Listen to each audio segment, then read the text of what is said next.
went back to Subic Bay. And all of a sudden our message center guy come in, our purple people leaders we called them. Because at that time, the only copy machines they had were mimeograph. Oh, yeah. And they had that blue ink. Uh-huh. And because he was in the communications center, he was constantly running that mimeograph. And he was inside that comm center, which was no sunlight. And he was just pale as could be. And he always had this blue tinge. And we called him a purple people leader. And all of a sudden, he come in one day and he said, "We're going back to sea."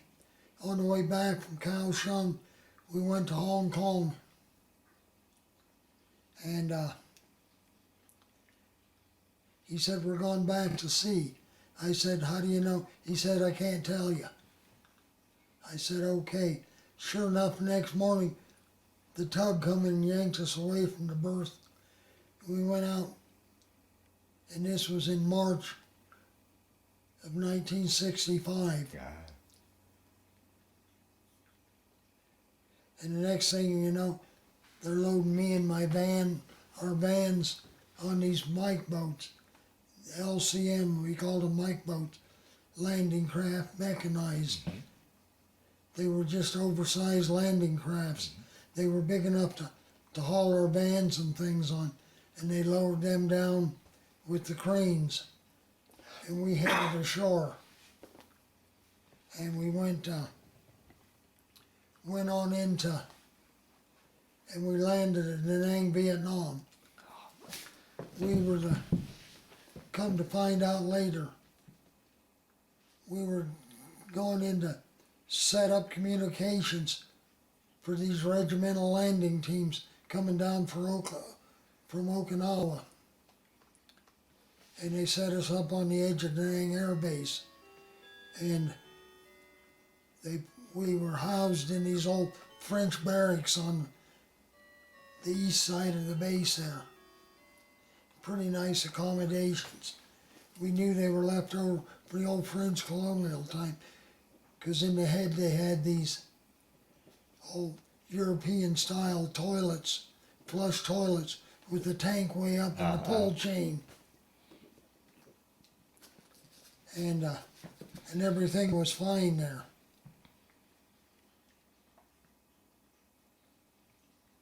And we ended up sending vans out down from Da Nang down to Chu Lai and up to what they called Red Beach.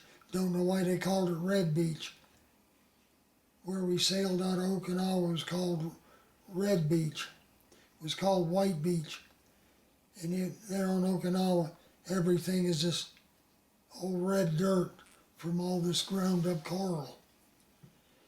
And they called it White Beach, and it was all red. We got down there, and like I say, down there at Red Beach in Vietnam was all this sugar sand, this snow white sand.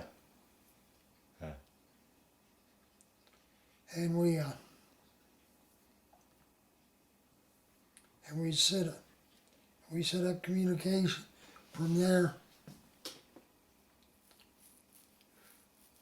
So did you guys land your equipment ahead of the main Marine landing force then? Yeah. Wow. We were the first 40, quote, combat troops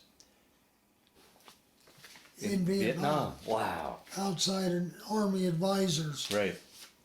And the other exception, there was a Marine helicopter squadron there that they called the Shoe Fly Squadron. And it basically was there to fly the advisors around and to taxi the Vietnamese troops. But we set up there and everything was gone fine. And we were sitting there, just a bunch of scared kids. Sure. Not knowing what the hell to expect. Because they were giving us combat pay. Said that means shoot might be going on somewhere. Yeah, right. And the funny thing, the only shooting I ever saw was after the Marines had landed. Also, we also had a detachment from 3rd Recon Battalion with us that also came off the ship for security. But we sat there on this Air Force base and everything was going fine. We were running around, trucking around, setting up a radio relay sites all up and down the coast until one of our radio operators got a wild hair and decided to go. He went around and we were walking guard duty with lime ammo. And this kid come around collecting all the magazines of ammo that he could get, stuffing them inside his flak jacket. He went out that night and stole the general's Jeep and headed up Highway 1. He had it in his head he was going to drive to Hanoi and shoot Ho Chi Minh. Oh, man. He got as far as what they call High Bond Pass, which is about 15 miles south and north of Da Nang. When he got up there, the Army Special Forces had a checkpoint set up, and they stopped him. And the general wasn't all happy about it. Oh, man. And I think we were the only folks in Vietnam who every morning had to fall out in spit shine boots, starch, fatigues, and stand in inspection by the commanding general every morning at 5:30. We were out there so General Karch could come by and inspect the communications section. Oh. And this kid ended up going back to Okinawa in chains.